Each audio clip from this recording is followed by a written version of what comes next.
Բարև ձեզ հարգելի հայրենակիցներ, ես Մարատ Հակոբյանն եմ Կիևից։ Այսօր Ուկրաինա-Ռուսաստանի լայնածավալ ներխուժման 1393-րդ օրն է, քանի գնում է այնքան հետաքրքիր իրադարձությունների ենք ականատես լինում անկում ապրող Ռուսաստանում, եթե քարոզչության մի մասը դեռ փորձում է բրավադա ցույց տալ, ապա մյուս մասը, կարծես զգալով մոտալուտ պարտությունը, սկսել է իր համար պահեստային օդանավակայաններ պատրաստել, այսպես ասած, այդ թվում Չեչնիայի այսպես կոչված ղեկավար Ռամզան Կադիրովը, իրավիճակը Ռուսաստանի համար աղետալի է դառնում, չնայած Պուտինը դա մեզ համար էր պատրաստել, ակնհայտ է, որ Պուտինը պատերազմի ընթացքն իրեն բոլորովին այլ կերպ էր պատկերացնում։ Ռազմաճակատում նույնպես հետաքրքիր զարգացումներ են տեղի ունենում, պուտինյան հրամանատարները իրենց զինվորներին ուղղակի մղում են ոչնչացման, իբր թե ճեղքումներ անելու համար, ինչի հետևանքով ռուսները ունեն միայն ահռելի կորուստներ, միայն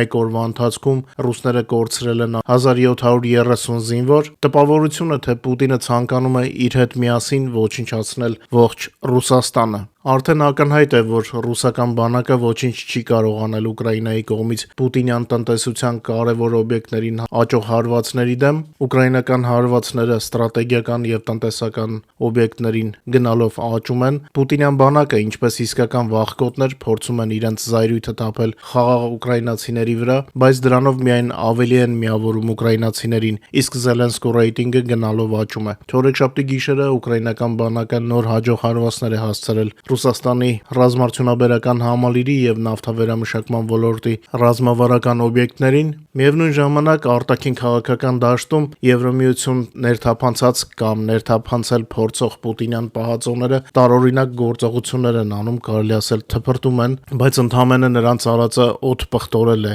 Օրբանի կառավարությունը, որը հանդես էր գալիս Ուկրաինայի Եվրոմիության անդամակցելու դեմ, արգելափակել է Եվրոմիության տարեկան հայտարարությունը ընդլայնման գործընթացի վերաբերյալ։ Անիմաստ քայլ, բայց դե երևի Պուտինին գոհացնելու համար է արվել։ Իսկ Սերբիան, որը դեռ Եվրոմիության անդամ չէ, մեծ քաղաքական ռիսկի է դիմում, այսօր հայտնի դարձավ, որ Սերբիան ավելի քան մեկ տասնամյակից հետո առաջին անգամ չի մասնակցի Եվրոմիություն Արևմտյան Բալկաններ գագաթնաժողովին, որը տեղի կունենա Բրյուսելում։ Սա քաղաքական հավկուրություն է։ Այդ ֆորմատը Սերբիային է անհրաժեշտ, չներկայանալով այնտեղ Վուչիչը տեղ է բացում մրցակիցների համար։ Սա էլ երևի Պուտինի էգոն շոյելու համար է արվում, որ մտածի կամ ձևացնի, թե ուժեղ տղերք ունի Եվրոպայում իր թասիբին կանգնող, բայց մոռանում է, որ ախր թասիբ չունի։ Մանկասպանին ինչ թասիբ։ Պուտինյան ռեժիմը, որը տասնամյակներ շարունակ արևմուտքում ստեղծել է գործակալական լայն ցանց, այժմ գործում է թևերը կշտած, կարծես վերջին ճանկռոցները լինեն։ Ուկրաինայի եւ անձամբ Զելենսկու դեմ ընթանում է պուտինիստների դեռ մնացած հնարավորությունների մասշտաբով հակաքարոզչական արշավ, հատկապես ակտիվացել են պուտինիստները Ֆրանսիայում եւ Գերմանիայում, իսկ պոլիտիկո պարբերականը նույնիսկ փորձել էր այս ոլորտում սենսացիա գտնել, թե ով քանի տոկոս է աջակցում Կիևին օգնելուն։ Մենք ամենը նկատում ենք եւ նույնպես ձեռքներս ծալած չենք նստում, բայց ամենագլխավորը, որ մեր արևմտյան գործընկերները նույնպես քնած չեն։ Մեծ Բրիտանիայի վարչապետ Քիր Ստարմերը նախաձեռնել է օտարերկրյա միջամտության ծավալների հրատապ ստուգում բրիտանական քաղաքականության մեջ, Մերցն ու Մակրոնը նույնպես համապատասխան քայլեր են ձեռնարկում ռուսական ակտիվությունը կասեցնելու համար։ Վստահ եմ, որ Պուտինը հասկանում է, որ արդեն պարտվել է, սակայն որպես իսկական վախկոտ, մինչև վերջ վախենում է ընդունել պարտությունը եւ փորձում է իրեն ազդեցիկ գործոնի տեսքով ներկայացնել։ Պետք է ընդունել, որ նկարել պատկերներ Պուտինի մոտ դեռ ստացվում է, բայց շատ խանգարել այլևս նա չի կարող։ Արևմուտքը դանդաղ, սակայն վստահորեն շարժվում է ճիշտ ուղղությամբ, հատկապես ուսադրող էին Ռամշտայնի ձևաչափով կայացած երեկվա հանդիպման արդյունքները, 15 երկրներ տարբեր ծավալներով, բայց միանշանակ պատրաստ են շարունակել եւ մեծացնել Ուկրաինային տրամադրվող օգնությունը Ռուսաստանի դեմ պայքարում։ Գերմանիան հաստատել է 26 թվականին Ուկրաինայի պաշտպանության աջակցման համար 11.5 միլիարդ եվրոյի հատկացումը, ուշադրության կենտրոնում են հակաօդային պաշտպանությունը, դրոնները եւ հրետանային արկերը, Ուկրաինային արդեն փոխանցվել են նոր Patriot եւ Iris-T համակարգեր, Նորվեգիան 26 թվականին հատկացնում է մոտ 7 միլիարդ դոլար ընդհանուր ռազմական օգնություն Ուկրաինային եւ ներդրումները կատարում Ուկրաինայում ամերիկյան հոբ համակարգերի աշխատանքին աջակցության եւ չեխական նախաձեռնության շրջանակում շրջանակում ռազմաճակատի համար նախատեսված արկերի մատակարարման ուղղությամբ։ Մեծ Բրիտանիան կհատկացնի 600 միլիոն ֆունտ ստերլինգ, այսինքն ավելի քան $800 միլիոն, ուկրաինական հոբի ուժեղացման համար։ Նիդերլանդները տրամադրում են 700 միլիոն եվրո դրոնների ստեղծման համար, այդ թվում 400 միլիոն եվրո ուկրաինական արտադրության միջոցների համար։ Չեխիան Պրահայի նախաձեռնության շրջանակում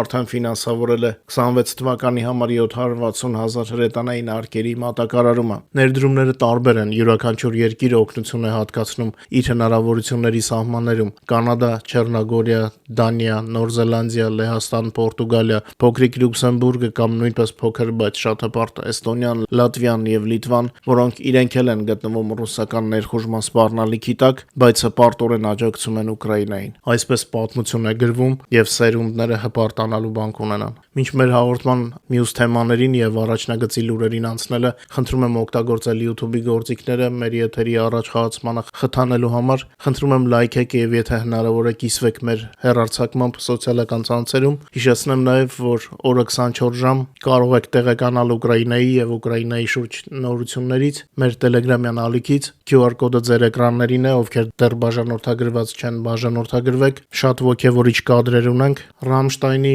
նիստի մասին հավելեմ, որ Ուկրաինայի պաշտպանության նախարար Դենիս Շմիգալի խոսքով ընթացիկ տարին արդեն դարձել է Ուկրաինային տրամադրվող ռազմական օգնության ծավալներով ռեկորդային, եթե բոլոր ստանձնած պարտավորությունները կատարվեն, հնարավոր կլինի ներգրավել մինչև 45 միլիարդ ամերիկյան դոլար։ Միևնույն ժամանակ Եվրամիությունը պատրաստում է Ուկրաինային տրամադրվող 90 միլիարդ եվրոյի վարկ Ռուսաստանի հաշվին։ Ֆրանսիան եւ Եվրոպական հանձնաժողովը դիտարկում են Ուկրաինային 26-27 թվականներին 90 միլիարդ եվրոյի փոխհատուցման վարկ տրամադրելու հնարավորությունը սառեցված ռուսական ակտիվների հաշվին, որի մոտ 2/3-ը նախատեսվում է ուղղել ռազմական աջակցությանը։ Այս մասին երեքշաբթի օրը հայտնվել է Ելիսեյան պալատում անցկացված ճեպազրույցի ընթացքում։ Մեջբերեմ առաջնահերթությունը հաշվի առնելով ռուսական ակտիվները, որոնք վերջերս սառեցվել են ավելի երկար ժամկետով 26-27 թվականների համար 90 միլիարդ եվրոյի ծավալի միջոցների վրա աշխատանքն է։ Մինչ 28 թվականի հունվարի 1-ից կանցնենք ավելի կանոնավոր ֆինանսավորման, որը ավելի բնորոշ է Եվրոմիության հաջորդ բյուջեի եւ հաջորդ ֆինանսական շրջանակի համար, հայտարարել են Ելիսեյան պալատում։ Ֆրանսիայի նախագահի գրասենյակի տվյալներով Եվրոհանձնաժողովի համար առաջնահերթություն են հանդիսանում կենտրոնական դեպոզիտարիաներում, մասնավորապես Euroclear-ում գտնվող ակտիվները, այլ ոչ թե Ռուսաստանի սուվերեն ակտիվները առևտրային բանկերում։ Միևնույն ժամանակ արձանագրվում է, որ Ռուսաստանի տնտեսության զարգացման բոլոր հիմնական ռիսկերը իրականացվել են 24-ից 25 թվականներին, այնինչից կուզեր խուսափել Պուտինը, չի ստացվել նրա մոտ, ամեն ինչ իրականացել է։ Այդ մասին ասվում է Ռուսաստանի գիտությունների ակադեմիայի ազգային տնտեսության կանխատեսման ինստիտուտի թարմացված զեկույցի նախաբանում։ Այս հանգամանքը հաստատում է, որ արկա են այն խնդիրները, որոնց գոյությունը նախկինում շատ մեկնաբաններ հերքում էին։ Հիմա ձեռքով եմ անում են մեկնաբանություններ գրողներին, ովքեր եթերների տակ երբես խոսում էի Ռուսաստանի տնտեսության գահավիժման մասին, գրում էին, թե նման բան չկա, թե ամեն ինչը հորինված է։ Դե հիմա գնացեք ձեր գիտությունների ակադեմիայի էջի վրա գրեք նույն բաները։ Ռուսաստանի գիտությունների ակադեմիայի գնահատականները վկայում են. Ռուսաստանում բացասական ժողովրդագրական միտումների հետևանքով սրվում է աշխատուժի պակասը, խորանում է տեխնոլոգիական հետամնացությունը զարգացած երկրներից եւ նույնիսկ Չինաստանի հետ համեմատ, նվազում են ածխաջրածինների արտահանման եկամուտները եւ հումքային ռենտան։ Այստեղ պետք է ասենք, չէ, ջան, շարունակեք, ուշադիր լսում ենք։ Միևնույն ժամանակ ավելանում է պաշտպանության ոլորտի բեռը ռուսական պետբյուջեի վրա եւ ուժեղանում է պատժամիջոցների ճնշումը։ Մասնագետները նշում են, որ այսպես կոչված կառավարվող սառեցման շրջանը տնտեսությունում ավարտվել է, սկսվել է ավելի վատ ժամանակաշրջան։ Ըստ նրանց ներդրումային ճգնաժամը մտել է բաց փուլ, վերլուծական կենտրոնների գնահատականներով ներդրումային ակտիվությունը շարունակում է նվազել, իսկ ներդրումային ապրանքների առաջարկը մնում է նախորդ տարիների նվազագույն մակարդակների մոտ։ Իր հերթին Արժույթի միջազգային հիմնադրամը, իրենց լեզվով ասած Մեջդունարոդնի վալյուտնի ֆոնդը եւ Համաշխարհային բանկը Ռուսաստանի համար կանխատեսում են մի քանի տարվա ստագնացիա։ եւ սա շատ օպտիմիստական կանխատեսում է իմ կարծիքով, որովհետեւ իրականում ռուսական տնտեսությանը շատ ավելի վատ իրավիճակ է սպասվում։ Ինչևէ, հիշեցնենք, որ նավթի արտահանումից Ռուսաստանի եկամուտները նվազել են վերջին 2.5 տարվա ամենացածր մակարդակին գնորդների բոյկոտի, սանկցիաների ռեկորդային զեղչերի հետևանքով։ Երեկ նախագահ Զելենսկին մատնանշեց, որ Ռուսաստանը ամեն ամիս կորցնում է սպանված մոտ 30,000 զինվոր։ Սա ուղղակի մեր ուժի ցուցադրումն է, արդեն պարզ է, որ Պուտինի պլանները տապալվել են։ Այսպես Ռուսաստանը երկար շարունակել չի կարող։ Պուտինին հրատապ անհրաժեշտ է որևէ պատրվակով ավարտել պատերազմը, սեփական դիրքերը պահպանել փորձելու համար։ Դե միգուցե փորձել կարող է, բայց պահպանել ինձ թվում է արդեն ոչ։ Հենց այդ պատճառով նա այդքան կախված է այսպես կոչված Թրամփի խաղաղության պլանին, Պուտինը այլևս ժամանակ եւ ռեսուրս չունի պատերազմը շարունակելու եւ նրա հաշվարկը ըստ էության կայանում է նրանում, որ Թրամփի միջնորդությամբ վերահսկողության տակ վերցնի Դոնբասի մնացած հատվածը, որը չկարողացավ գրավել, եւ դա ներկայացնի իր ներքին լսարանին որպես մեծ հաղթանակ։ Տրամաբանությունը պարզ է։ Ուկրաինան ամբողջությամբ գրավել չի հաջողվել եւ այժմ փորձում է գոնե Դոնբասը ներկայացնել որպես հաղթանակ, թերևս այդ նպատակը նույնպես լիովին իրականացված չէ, Դոնբասը նույնպես ռուսները չեն կարողացել ամբողջությամբ գրավել, այդ պատճառով էլ ակտիվ ծեծում է Թրամփի դռներն ու պատուհանները։ Իր հերթին վրացական լեգիոնի հրամանատար Մամուկա Մամուլաշվիլին նշել է իրական նշաններ, որոնք նրա կարծիքով վկայում են Պուտինյան ռեժիմի ավարտի մոտենալու մասին։ Մամուկայի խոսքով Ուկրաինան ներկայումս հասցնում է հարվածներ հակառակորդի տարբեր օրինական ռազմական եւ ռազմավարական օբյեկտներին, ինչը հետեւողականորեն հանգեցնում է Ռուսաստանի տնտեսության հյուծմանը եւ ռազմական ռեսուրսների կրճատմանը։ Մամուլաշվիլին նշել է, որ այս գործընթացները կարող են լրջորեն թուլացնել Պուտինի դիրքերը եւ նույնիսկ հանգեցնել նրան, որ 26 թվականին Կրեմլի ղեկավարը կորցնի իր իշխանությունը։ Դե հիմա ոնց չասենք Մամուկա ջան, Աստված ձայնդ լսի։ Միևնույն ժամանակ նկատվում է, որ Ռամզան Կադիրովը, ով եթե չեմ սխալվում Չեչնյան ղեկավարում ընդամենը 7 տարով պակաս ժամանակ, քան Պուտինը Ռուսաստանը, սկսել է խոսել իշխանությունից հոգնելու մասին։ Բացի այդ, Կադիրովը ակնարկներ է արել, որ պատրաստ է մնալ պաշտոնին միայն այն դեպքում, եթե Կրեմլից համապատասխան առաջարկ ստանա։ Արդյոք այս ակնարկը պետք է ընկալել որպես ուղերձ այն մասին, որ իշխանությունից հեռանալու ժամանակը մոտենում է նաև Պուտինի համար, թե պարզապես Կադիրովը նորից փորձում է ստանալ լրացուցիչ աջակցություն սեփական դիրքերի թուլացման ֆոնին, ժամանակը ցույց կտա։ Ակնհայտ է, որ Կադիրովը, որը պատերազմի առաջին օրերից ցուցադրաբար աջակցում էր Ուկրաինայի դեմ հարձակմանը, այժմ Չեչնիայի մայրաքաղաքին ցուցադրական ուկրաինական կողմից հասցված հարվածներից հետո հայտնվել է առավել խոցելի եւ անորոշ վիճակում։ Նշենք նաեւ, որ վաղուց ավարտվել են նրա կողմից հնչեցված վրեժի 7 օրերը, որոնց մասին նա հայտարարել էր նախորդ հարվածից հետո ուկրաինական գործնականում Ուկրաինայի դեմ որևէ արդյունք գրանցված չէ Կադիրովի կողմից, Պուտինը չի կարողանում ինչ-որ բան իրականացնել, Կադիրովը որտեղից կարողանա։ Սրանք լավ կացելնաների հետ կռվող են, մարտի դաշտում էլ մեռնող։ Իսկ քանի որ Ռուսաստանում ապրում են ջունգլիների օրենքով, վրիպած առաջնորդը պետք է հեռանա։ Կադիրովը վրիպել է, նույնը վերաբերում է նաև Պուտինին։ Նա ավելի մեծ մասշտաբի է վրիպել, եւ հենց որ իր ոհմակին հասնի գիտակցումը, որ իրենց ղեկավարում է անհաջողակ, Պուտինի համար տխուր սցենարը անխուսափելի կլինի։ Ռազմաճակատից խոսանք, Ուկրաինայի զինված ուժերին հաջողվել է վերադարձնել իրենց վերահսկողության տակ Խարկովի մարզի Կուպյանսկ քաղաքի տարածքի գրեթե 90%-ը, ինչպես նաև ազատագրել տարածքներ Դոնեցկի մարզի Պոկրովսկ քաղաքում եւ նրա մերձակայքում։ Այս մասին հայտնել է Ուկրաինայի զինուժի գլխավոր հրամանատար Ալեքսանդր Սիրսկին։ Մեջբերեմ ակտիվ որոնումը հարվածային գործողությունների շնորհիվ մեզ հաջողվեց հետ շպրտել օկուպանտներին Կուպյանսկից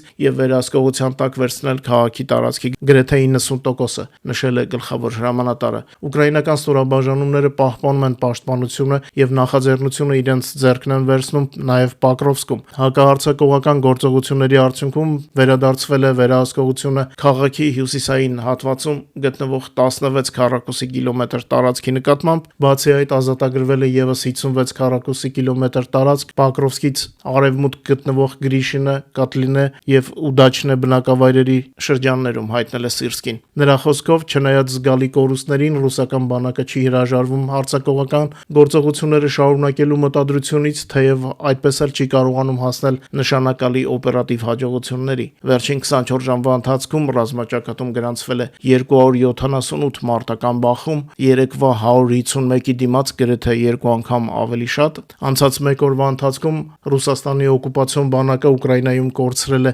ռեկորդային 1730 զինծառայող, այսպես որ գնաց օրը 2000 էլ կարող է հասնի։ Ուկրաինայի զինված ուժերը ոչնչացրել են նաև ավելի քան 400 միավոր ռուսական տեխնիկա, որոնց թվում 6 տանկ, 21 զրահամեքենա, 33 հրետանային համակարգ, 1 ռեակտիվ հրետանային համակարգ, 1 հոբ համակարգ, 167 դրոններ եւ 180 ռուսական բանակի տրանսպորտային եւ հատուկ միջոցներ։ Ուկրաինական ուժերը շարունակում են կարևոր խոցումները ինչպես օկուպացված տարածքներում, այնպես էլ Ռուսաստանի տարածքում։ Բոլոր հնարավոր կադրերը մեր Telegram-ում են։ Ուկրաինայի գլխավոր շտաբի գնահատականով լայնամասշտաբ պատերազմի սկսվելուց ի վեր ռուսական զորքերի ընդհանուր կորուստները կազմել են արդեն 1,192,350 օկուպանտ։ Ռելիզը ձեր էկրաններին է։ Ուկրաինայի հոպը 3 գիշեր խոցել կամ ճնշել է թշնամու 37 դրոն, 7 վայրերում գրանցվել է 12 հարված, նորից ռուսների թիրախում խաղաղ մարդիկ են եւ ենթակառուցվածքները, հատկապես Զապորոժիայում եւ Խերսոնում, չնայած այլ սահմանամերձ կամ ռազմաճակատին մերձ շրջաններում նույնպես վնասելու փորձերը ռուսների կողմից շատ են։ Ռուսական զորքերը նորից փորձել են ճեղքել Դաբրապոլիայի ուղղությունը, սակայն նրանց չփրկեց արագաշարժ տրանսպորտը, արագ հայտնաբերումն ու ճշգրիտ հրթիռային հարվածների շարքը, ամբողջ ռուսական շարասյունը այրեց։ Վստահ եմ մեր լսարանի մեծ մասը արդեն տեսել է կադրերը մեր Telegram-յան ալիքում, շատ ոգևորիչ կադրեր են։ Ուկրաինայի զինուժը հաջողությամբ խոցել է նաև S-400 զենիթահրթիռային համակարգերի շարասյունը, որը գտնվում էր Բելգրադի մարզում։ Ուկրաինայի պաշտպանության ուժերի ստորաբաժանումները Deep Strike համակարգերի միջոցով հարված են հասցրել Սլավյանսկ-Նակուբանի նավթավերամշակող գործարանի ենթակառուցվածքներին Ռուսաստանի Կրասնոդարի երկրամասում։ Պայթյուններ եւ հրդեհ ֆիքսվել խոցման կետում։ Բացի այդ, ուկրաինական գենշտաբը հաստատել է հարվածը Ռոստովի մարզի Նիկոլաևսկայա նավթաբազային, վնասվել է ռեզերվուարը եւ կապիտան Գիբերտ գետային տրանսպորտային միջոցը։ Եվս մեկ խոցում է տեղի ունեցել ժամանակավորապես օկուպացված Լուգանսկի տարածքում, որտեղ վնասվել է 101-րդ առանձին բրիգադի նյութատեխնիկական ապահովման ստորաբաժանման դաշտային հրետանային պահեստը։ Վնասվել որն է, խոցվել է։ Մի խոսքով, ռուսների կյանքը ռազմաճակատում կարճ է, բայց շատ աշխուժ։ Իդեպ Հաագայում ստեղծվել է Ուկրաինային փոխհատուցումների հարցով հանձնաժողով, սակայն դրա մասին կփորձեմ պատմել ձեզ վաղվա եթերում։ Իդեպ նոր ալիքում արդեն ունենք 20,000 բաժանորդ։ Շնորհակալ եմ ձեզ վստահության համար։ Այսքանով ավարտեմ աշխատանքային օրվա մեր համեմատած կարճ եթերը։ Խնդրում եմ չմոռանաք լայքել եւ տարածել մեր եթերը, եւ իհարկե ովքեր դեռ բաժանորդագրված չեն, խնդրում եմ անպայման բաժանորդագրվեք։ Ձեզ ամենալավն ու բարին եմ ցանկանում, իսկ մենք կհանդիպենք հույս ունեմ արդեն վաղը, ել ավելի լավ լուրերով։ Բարով մնաք։